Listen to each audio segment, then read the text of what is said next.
Good afternoon, Ma. My name is Ronke Olawale, and I'm here to talk with you today, Thursday, November 8th. November 7th, 2019, and this interview is part of the Global Feminism Project, a multi-site international project sponsored by the University of Michigan. And our goal in undertaking these oral histories is to create and preserve conversations with women whose scholarship and or activism has contributed to women's activism, as that is broadly conceived. We also think about women whose work, scholarship and activism has contributed in very critical ways to issues that are important to women, and we are glad that you accepted to participate in this project. And I would like to tell you that we'll talk about a couple of things: your background, your life and work, your reflections on your work, how your thoughts about relationship between feminist scholarship and activism really are going, and your thoughts and insights about your work in the context of a broadly conceived notion of women's movement, both in Nigeria and globally. And then we want to also look at the connections that you see between your work and those of other activists in other parts of the world. So right now, I would like to ask about you. So tell me briefly, as you think about where you are today, how would you depict the journey that brought you to this point?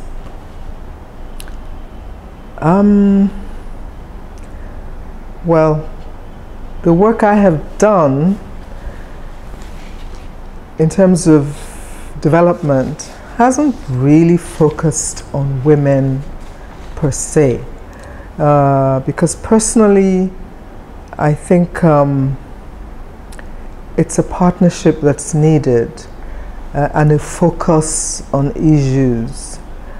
I know there are challenges that face women in particular, specifically because of history, but it varies from country to country. When you have countries like Ghana that had more matriarchal traditions, you find there are strong women and very much in control of a lot of the economic and social life of the country. So I like to be nuanced and critical in the work I do, because I don't see a future where maybe we laud women, we champion their causes, and then you get resentment from the men, and you know, we lose the goals that we're trying to achieve. So what I have done, apart from my own personal life and work, which is just work as a human being, I often don't remember I'm a woman in a lot of the things I do. Partly because I wasn't brought up to focus on gender. I grew up in a family where the Ransome-Kutis, you were just dealt with based on what you did and the actions rather than your gender, whether you're male or female. We were all taught the same skills. All the men were taught to cook and do chores around the house. All the women were given the same type of education based on their capacity, and we were all just told to go get it, you know. And I think that would have influenced people like Yemisi Ransome-Kuti and Eniola Soyinka, other women in the family, and from the work I have done with civil society, like I said, from the work arena, I've really had no problem. I've got the successes that I wanted because I went for the targets and goals I set for myself. So no problems there, work-wise. But I think one shouldn't lose sight of the fact that not every woman is in those same circumstances. and there is a lot of prejudice. There's a lot of discrimination faced by women. But again, I think the way to address it is to look at the broad picture.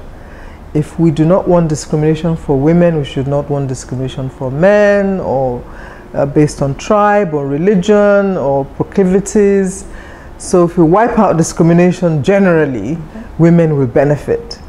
And I'm always conscious of the fact that women are the gender, we are the gender that bring children into the world. We are the gender that train, nurture, provide the first principles to every child, male or female.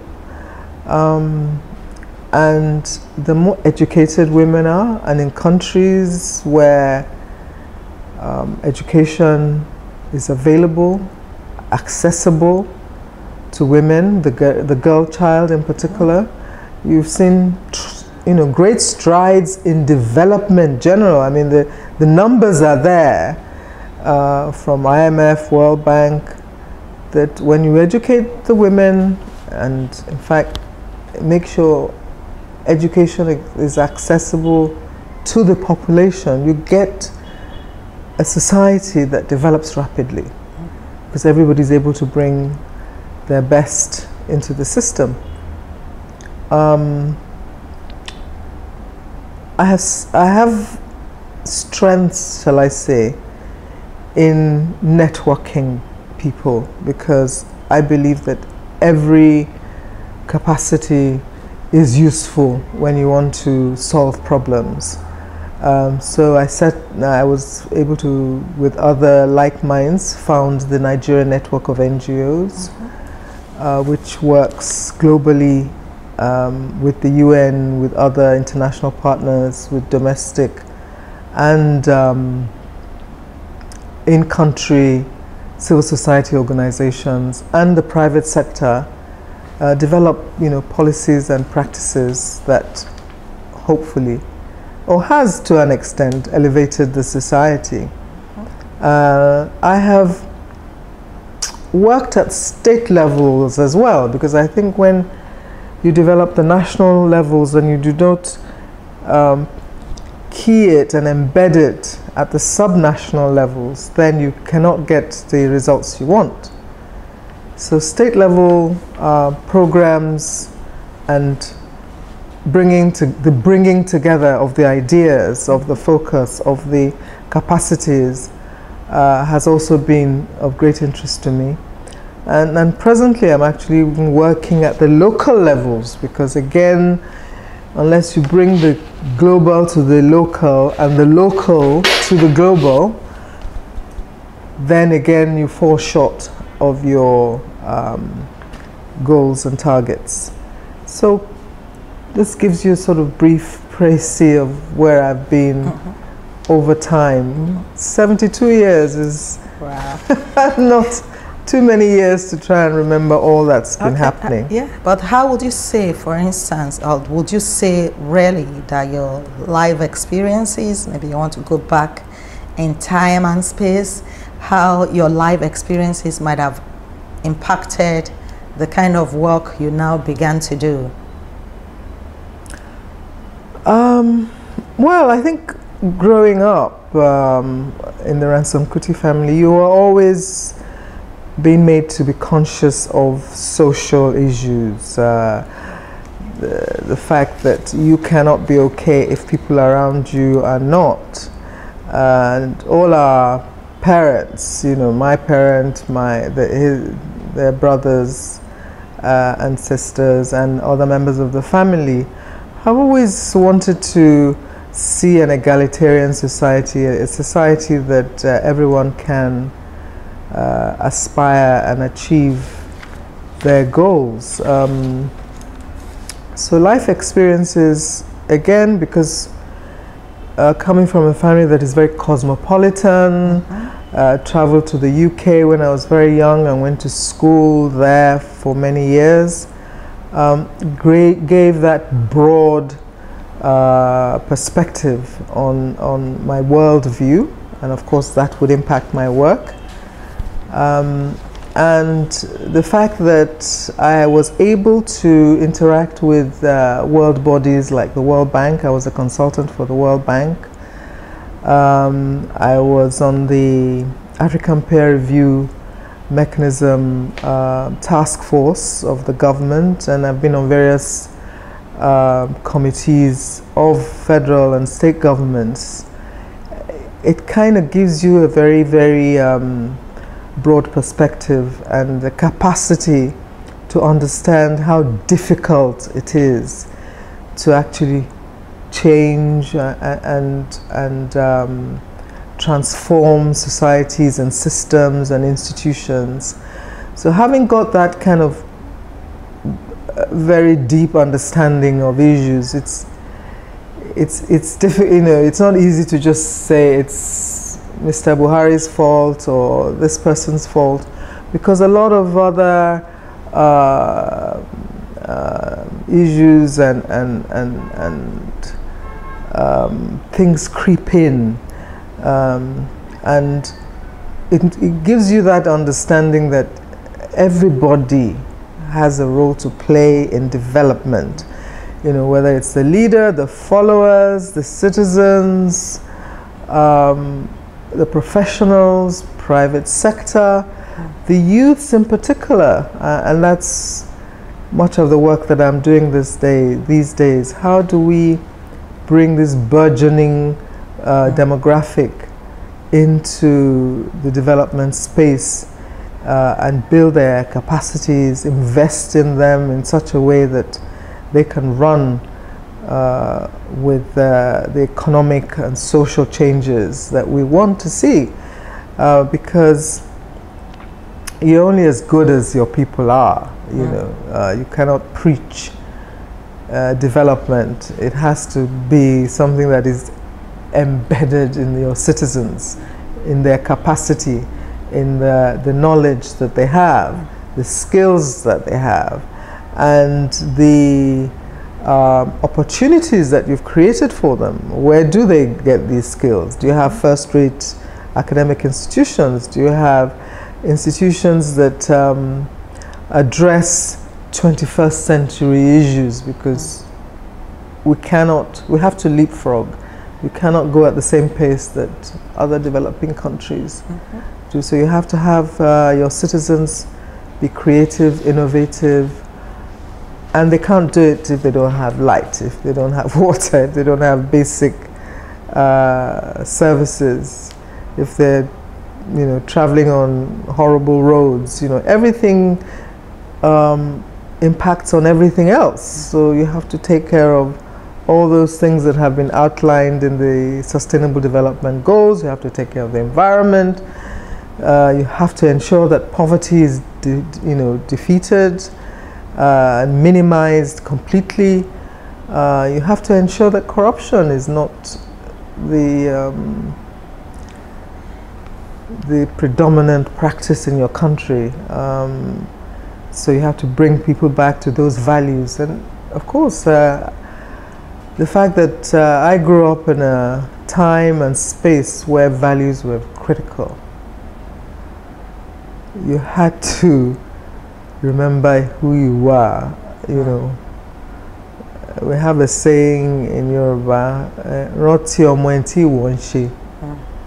So wherever you went, if you were Ransome-Kuti or Fawehimi or Shoinka or, you know, any of those families that grew up at that time, you had to ensure that the integrity, not just your integrity mattered, the integrity of the family mattered.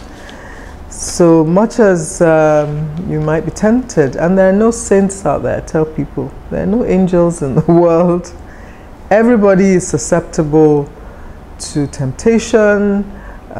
Given circumstances, we would all probably behave pretty much like everybody else.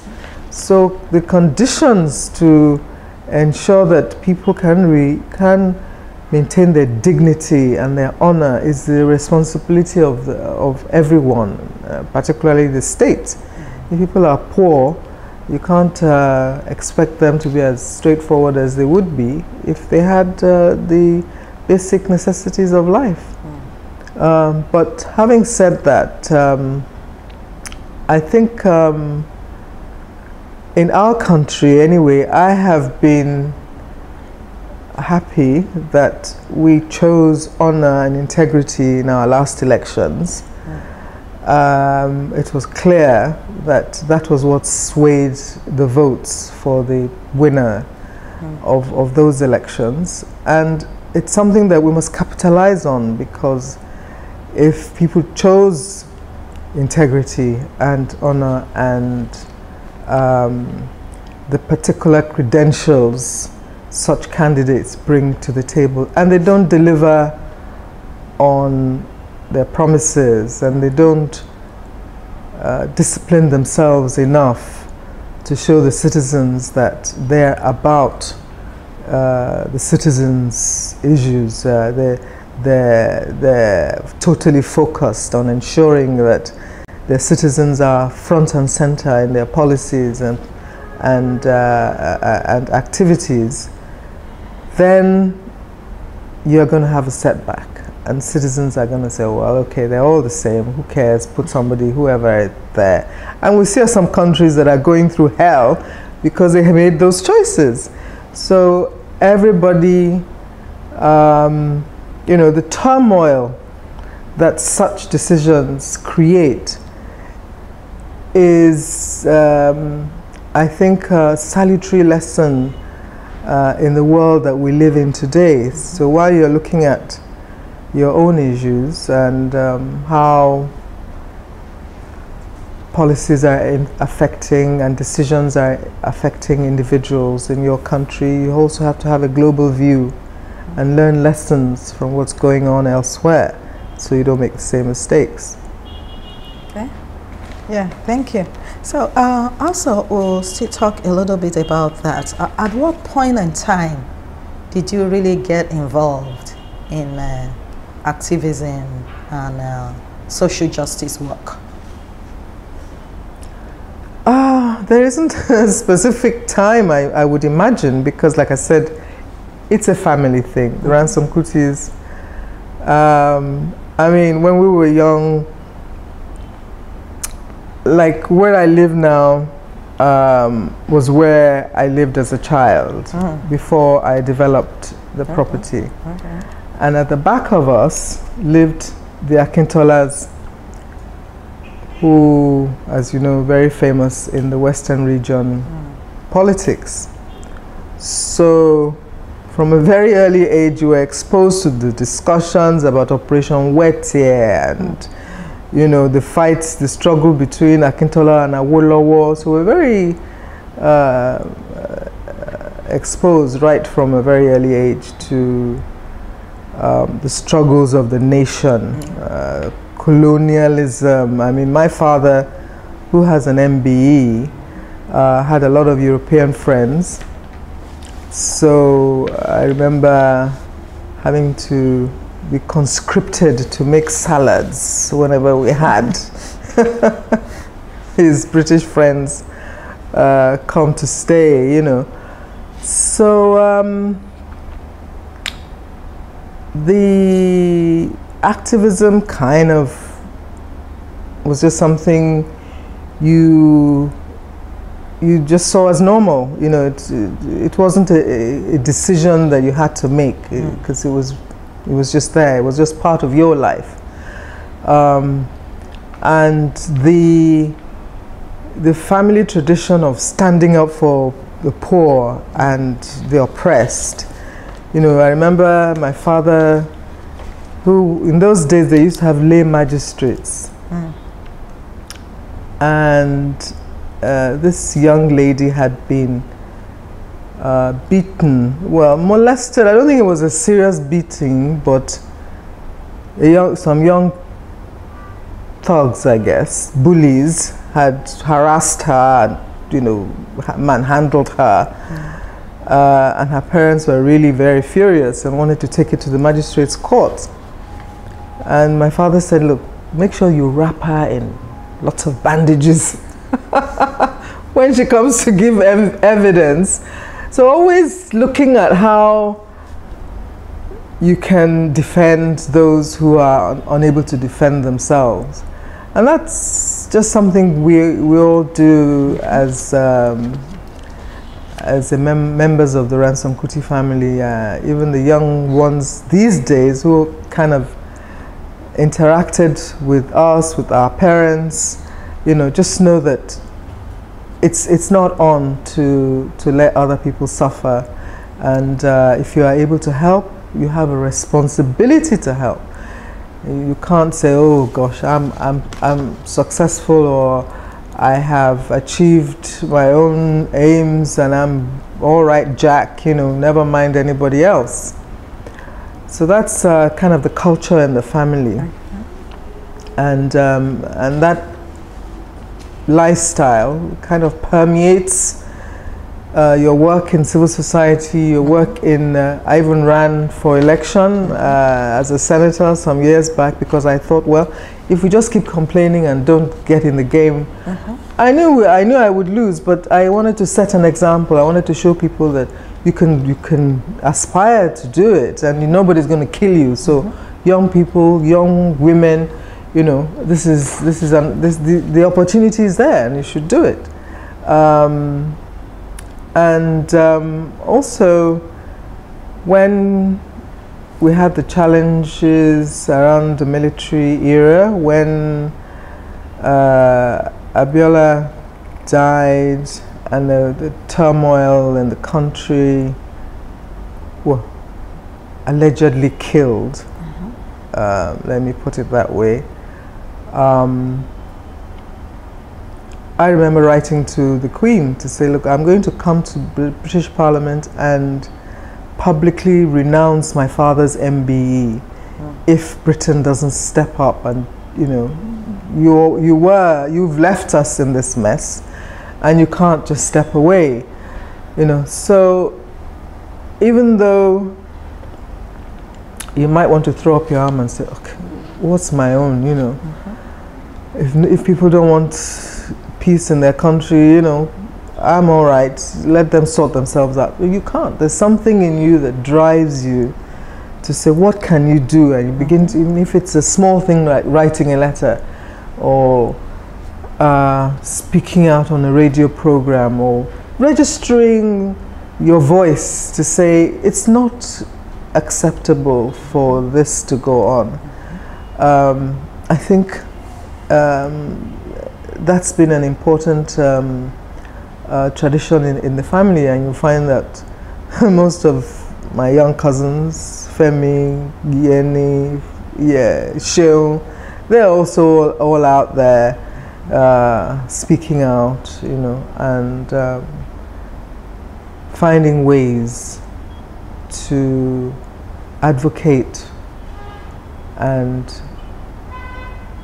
somehow, no matter what little way you may think it's unimportant, somehow, you know, make an impact, you know, make your impact, make your voice heard.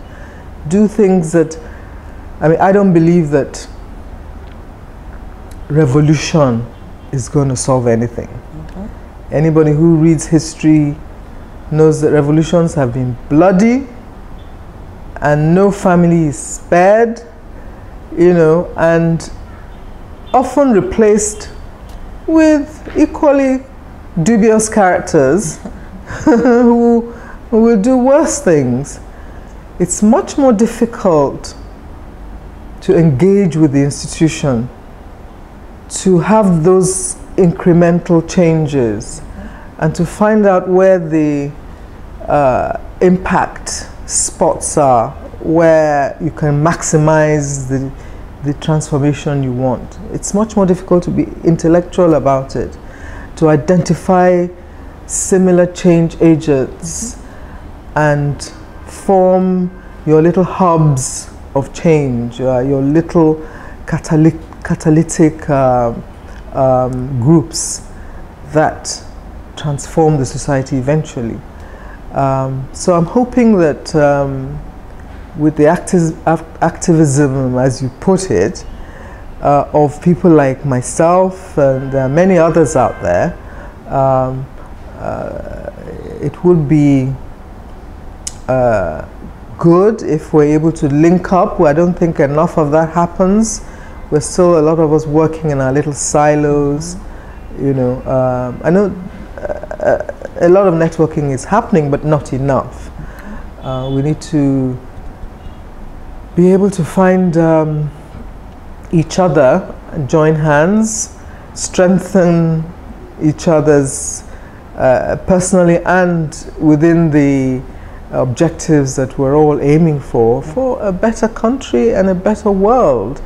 If Nigeria sorts itself out, I can imagine the multiplier effect for Africa and the world. We were the most populous nation in the world. We're probably the most educated in terms of the numbers, not to talk, not only those who are in the country, but those who are out there in the diaspora. Yeah. If we're able to link up with ourselves and link up with our shared objectives of a Nigeria, you know, stepping up to its greatness that it was meant to be, that would transform Africa and certainly impact the world. I mean, again, I think a lot of education is needed. Africa itself is not teaching itself about its history, the fact that it's the cradle of mankind, that the first human beings walked the earth, and that everybody evolved from Africa. So I think a lot of work still needs to be done, not just by activists, but there are some very passive activists, those who think the same way, you know, don't particularly want to, because maybe they got small children or whatever their personal circumstances are at the time, but definitely feel the same passion and need. So those passive activists must be able to find a way of partnering with those who are able, because maybe they're old and on their way out like me, who are quite happy to die for the cause. Or, you know, younger ones who have the energy and the dynamism to actually be the numbers that tell the powers that be that this is what we want, this is how we want it, and we are able and capable of being the change that we want to see out there. Okay. Yeah, and very quickly, in terms of looking at, you know, the global feminist movements, especially in this country in the last 10, 20, 30, 40 decades, how would you kind of analyze that and reflect on it, beginning from the time of your aunt, Yemisi Ransome-Kuti? Feminism globally? No, in Nigeria. In Nigeria? Yeah, the movement, yeah, since her time till now. Your reflections. Well, as with everything, I don't think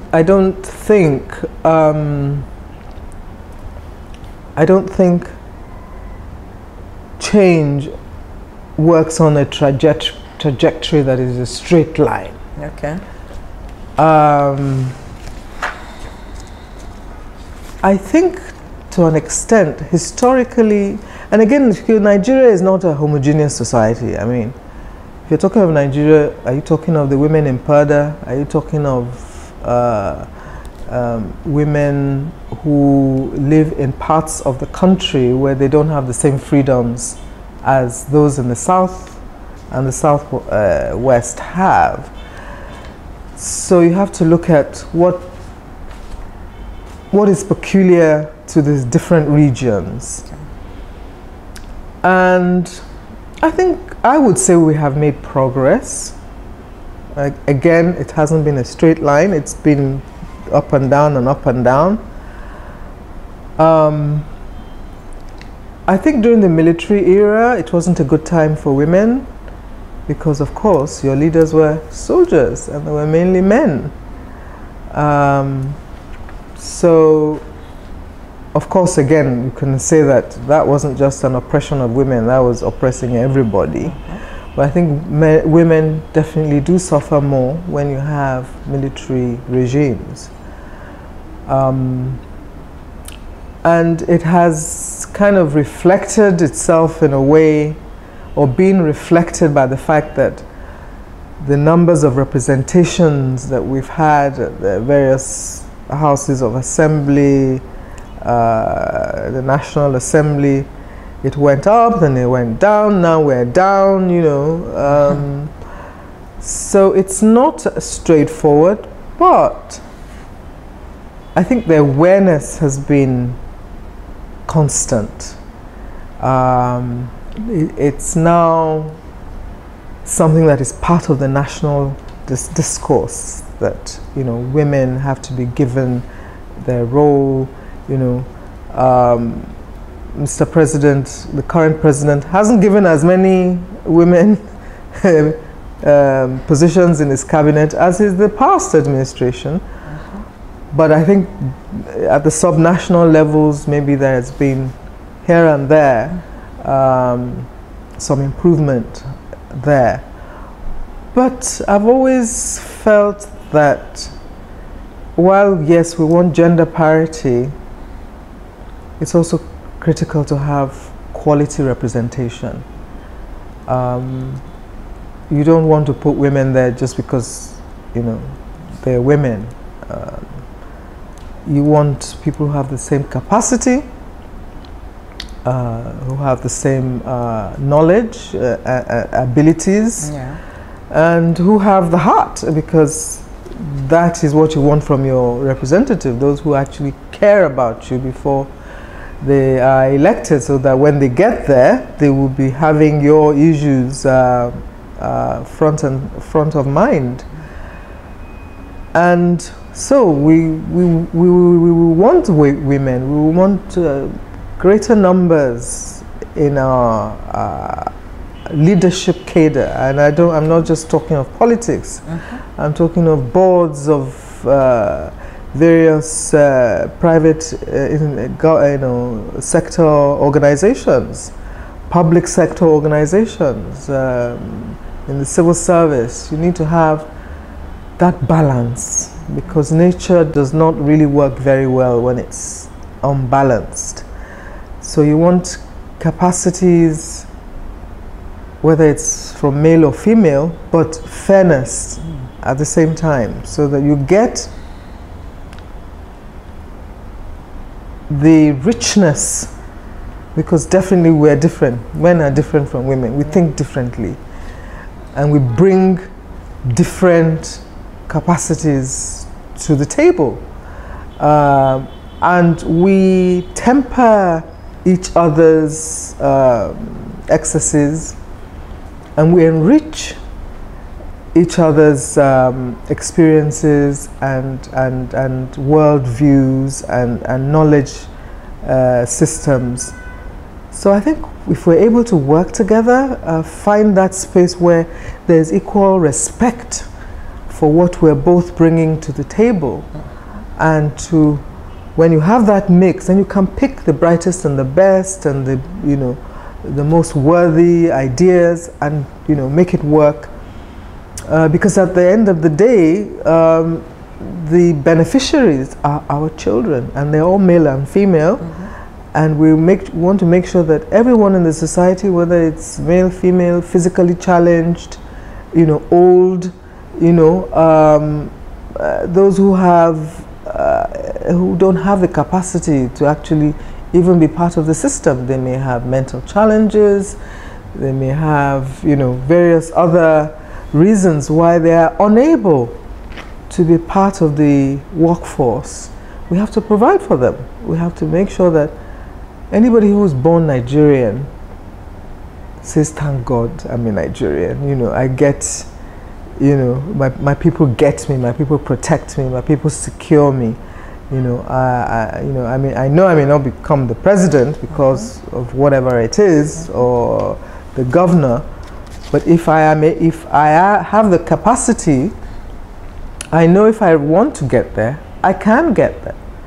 So people shouldn't feel that, don't even bother. You know, you're a woman, don't even try it. You are this, you are from this part of the country, don't want you here. So we have to begin to, as Nigerians, think Nigerian. I don't think we're doing that enough. We're still tribal in some ways, and we need to get past those things that divide us and bring our strengths together to develop the country that we really want for our children to be proud of. Okay. Yeah, I just quickly, you know, even during this, your reflection, is there anything, for instance, about Mrs. Funmilayo Ransome-Kuti that you know that we don't even know that informed her person and the kind of work and activism she was involved in? Well, I think probably, you know, you have people who are born that way in some ways. Even if they come from nice, quiet families who really like the status quo, you'll have that child who's a bit of a rebel. And I think from a very early on, she showed that she was also somebody who was kind of progressive in her thinking, you know, and being educated. Once you're educated, things come to you, ideas come to you, and your mind is able to fertilize and shape your views and actions going forward. But I think marrying into the Ransome-Kuti family must have added some petrol to the fire that was already in her. Because people always forget that she was a Thomas, you know, she was Miss Thomas, became a Ransome-Kuti and kind of imbibed all the characteristics that we are famous for from our grandfather, J.J. Ransome-Kuti, who was very much a creative thinker, a progressive mind, you know, and stamped his understanding of the world onto the time that he lived in, and changed many things and many people. So I think Funmilayo's ideas, again, cross-fertilized with her husband's and the progressives of the time, because she then joined politics, and of course having people like Azikwe and all of them around her gave her, I think, the kind of missionary feeling that that comes to some people, that look, I have this ambition and this burning wish and will to do things differently. And once you're able to partner with other people who are of like mind, and then her co-conspirator, Eniola Soyinka, who then decided that, okay, women in Abeokuta were not going to pay taxes, you know, and they were ready to tie their appa and say, you know, none of that, you know, ready to face the king and say, you know, if we don't get it, you gone, you know, man, you know. So it's that kind of passion that transcends, I mean, the personality, him or herself, you know. I mean, I'm sure nobody would have told her, you're only a woman, you know. That didn't matter, you know. And her activism affected and influenced so many people. I'm sure there was a time when people kind of almost forgot people like her, the Funmilayo, Margaret Ekpo, the Amina of, you know, of Zaria, you know, because we were all facing like maybe military rule and some other things, you know. So now that we're settling down and going back into our history, and I think it's really important what you are doing to now bring to the fore the activities over time, so that people realize that being a Nigerian and a Nigerian woman was always progressive, was always very dominant in the domestic and societal milieu in which these guys, these ladies grew up in. That historically, you know, African women were strong.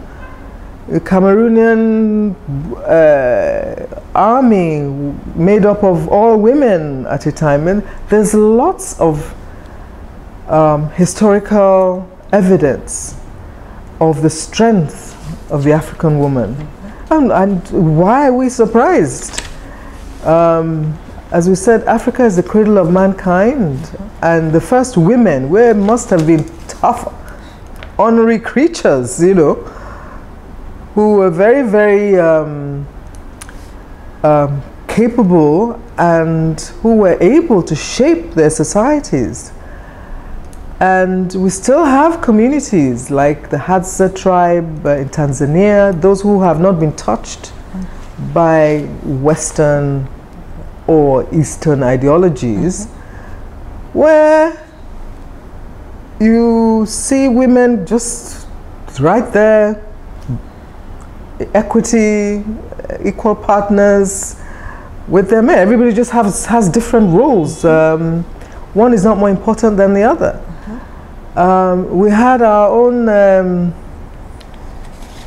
tribe that was discovered in Benue during Babangida's time. Yeah. I forget their name. Is it those that are on the Koma? The Koma tribes, you know, when they, you know, still pretty much living what you would call primitive existence, because they didn't have fancy mechanical stuff. But equity, you know, the women are very respected. The first artifacts that we can discover in history were women. So you can imagine that women were not just respected, but I can imagine feared in those early years of human history, when men didn't quite understand how they brought children into the world. They didn't quite understand what the sexual act, they couldn't connect it to birth, you know, to the birthing of children. So women must have had it like almost a holy aura around them. Wow. So historically, Africa and African women have demonstrated the strength, capacity, innovation.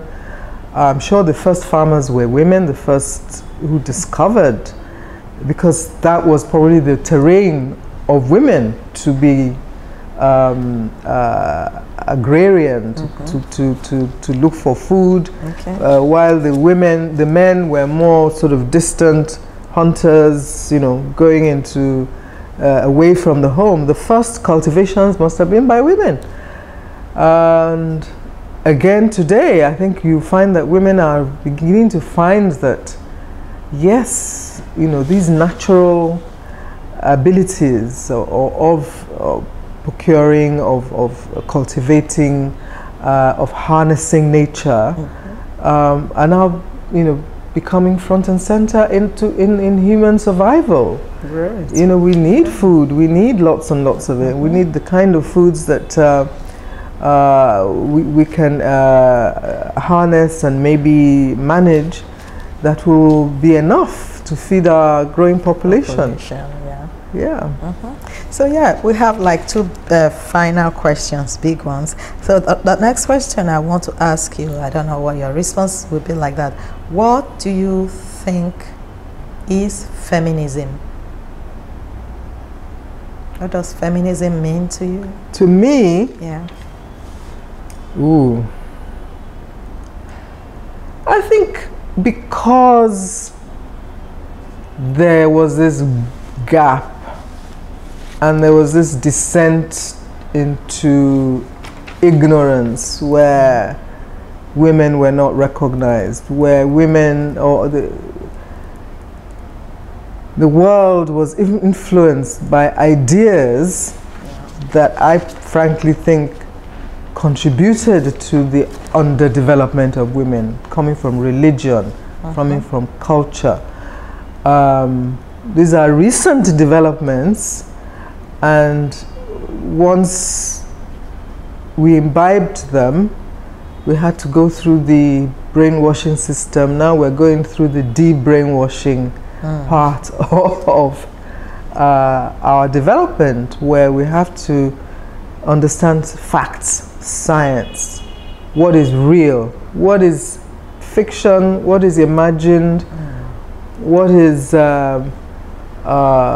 ideology that is very useful to make society understand how it should manage itself, how it should relate with itself, how it should relate with our creator. We we now have to kind of give it a name. Yeah. Okay. You know, if we didn't have that friction on that chasm, that breach of history, then there wouldn't have been, it would just be normal, you know, everybody would be like human beings. You know, you didn't have to have masculine and gender and labels and all of that. But because, yes, okay, we have to define that there was a point where a very critical and important part of humanity was being subjected to some degree of oppression and discrimination and disrespect.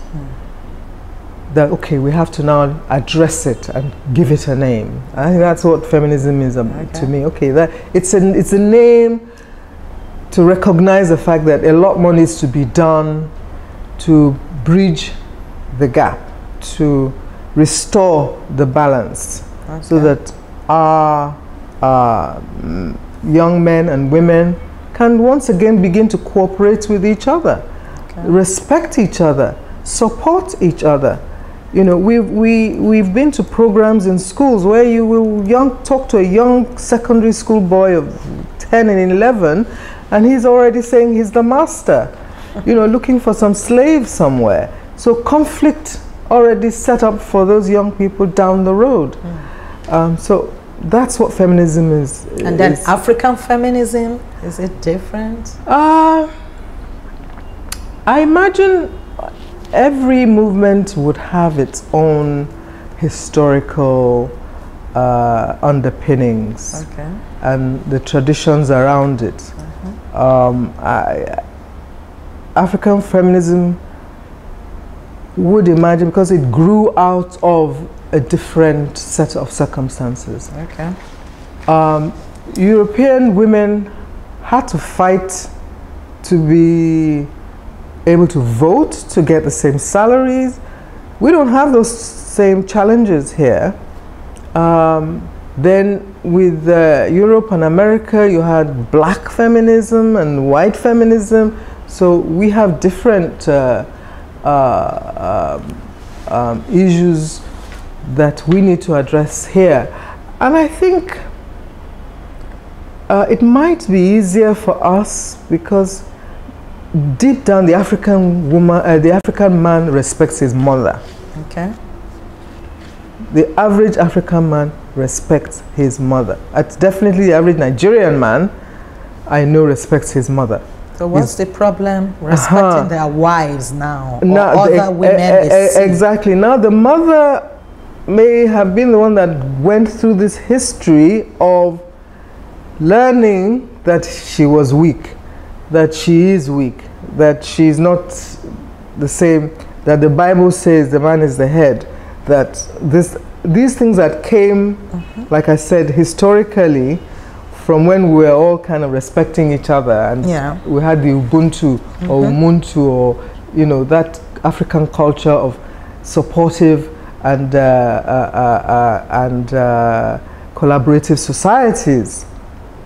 So when we had the introduction of these other ideologies, okay, these women who are the mothers would have been influenced by that, and would have passed it on to their sons, and they would have also lived it in some ways.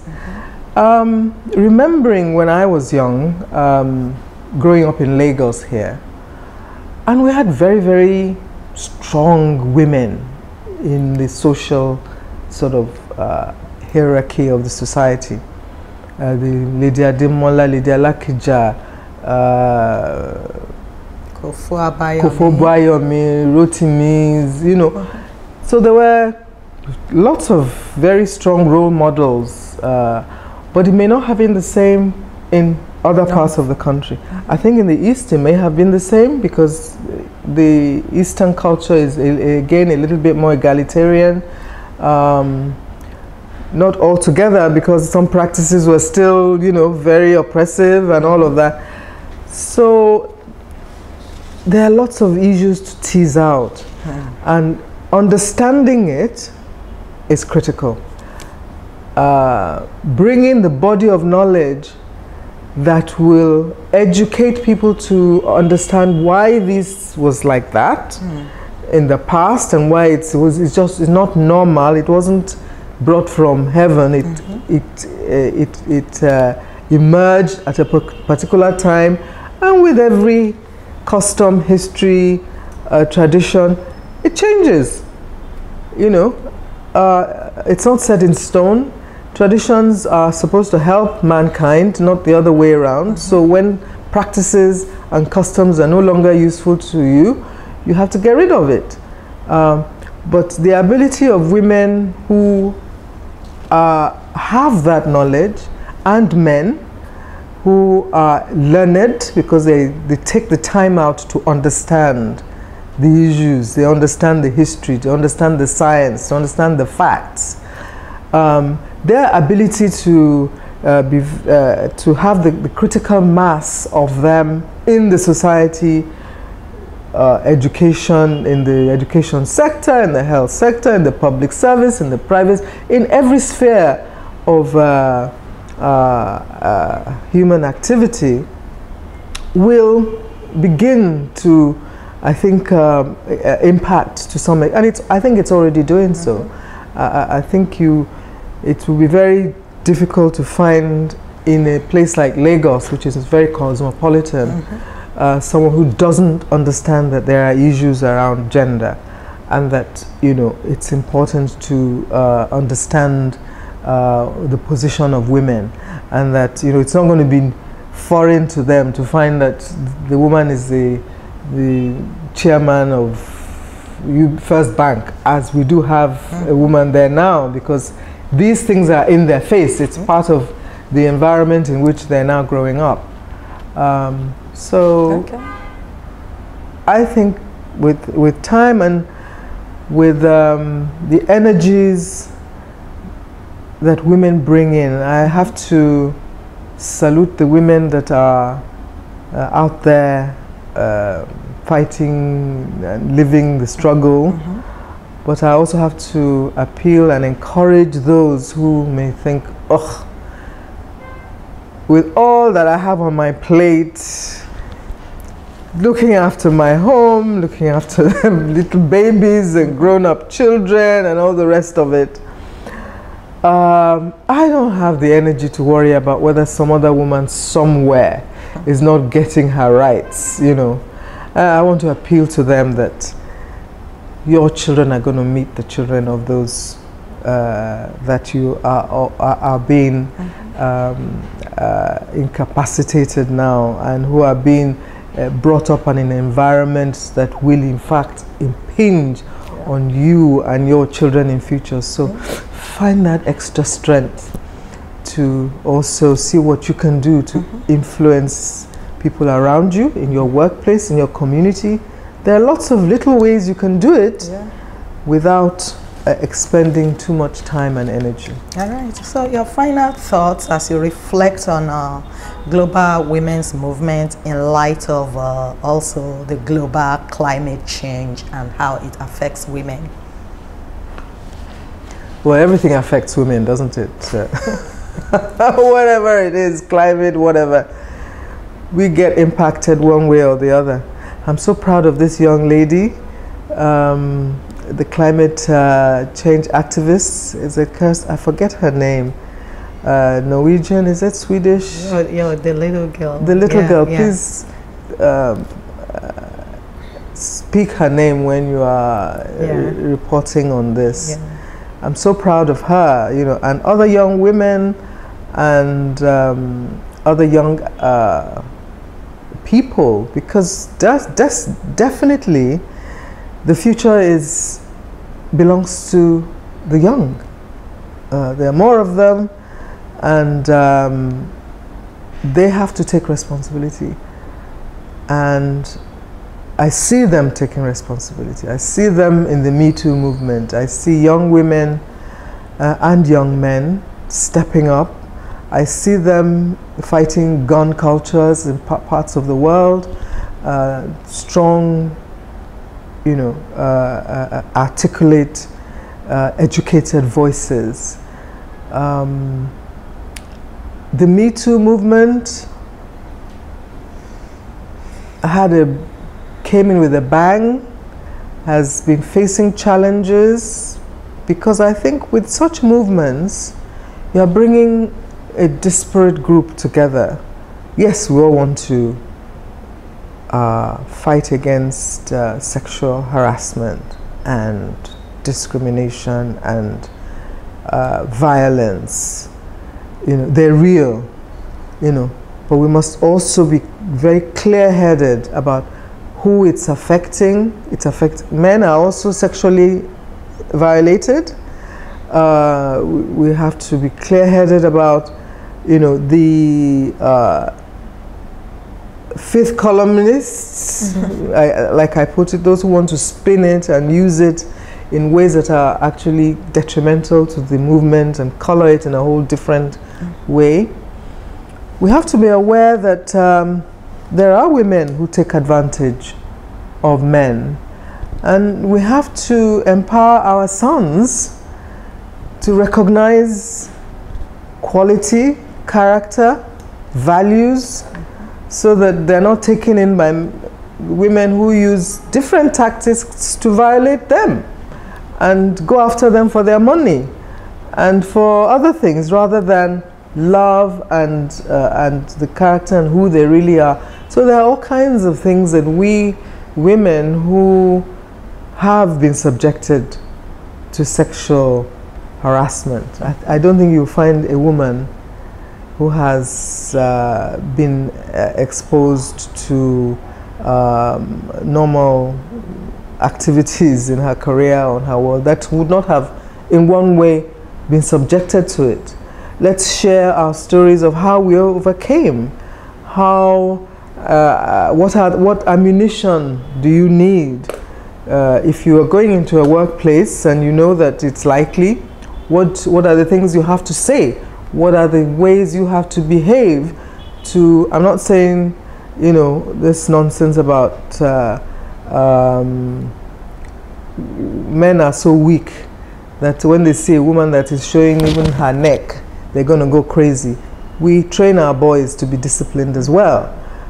There was a time when we were all walking naked and nobody was jumping any woman, you know. So it's something that, you know, there are all sorts of angles to it that we have to be clear-headed and clear-eyed about, and embrace all the issues and have a way of discourse and dialogue with each other, that we're able to come to common ground and find ways of collaborating and lifting ourselves up, and ensuring that we do have that, we get to that world where the better angels, as we put it, becomes predominant, and that you don't open your TV and you are assaulted, or radio, and you are assaulted by words and actions that is unnatural, inhuman.